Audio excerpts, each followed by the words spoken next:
ভাইজান, আফার একটা ফুল কিনে দেন। ফুল নেওয়ার যোগ্যতা সবাই রাখে না। আর তুমি আমাকে এই পার্ক ছাড়া কখনো কোথাও নিয়ে গেছো? আর সব সময় দিছো এই এক সস্তা ফুল। এত সুন্দর দেখতে, তারপরে ফুল নেওয়ার যোগ্যতা রাখে না।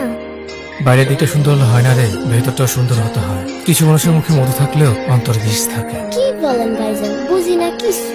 ওসব তুই বুঝবি না। এই টাকাগুলো রাখ, তোমার পরীক্ষা করাতে কাজে লাগবে। ধন্যবাদ ভাইজান। আচ্ছা, আজকে তাহলে আমি যাই।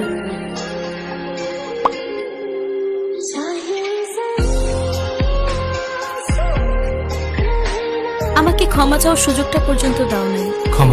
ক্ষমার চান্স তো তাকে দেওয়া যায় যে ভুল করে, আর যে ধোকা দেয় সে তো কোনোটারই যোগ্য না। এই যে মিস্টার, কতক্ষণ ধরে কল দিচ্ছি, ধরছেন না যে? কথা বলছিলাম, ফোন তো গাড়িতে। Thank you. সামান্য একটা ফুল পেয়ে এত খুশি হয়ে গেলে? ফুল পেলে কোন মেয়ে খুশি হয় না বলো তো? চলো, সবাই আমাদের জন্য অপেক্ষা করছে।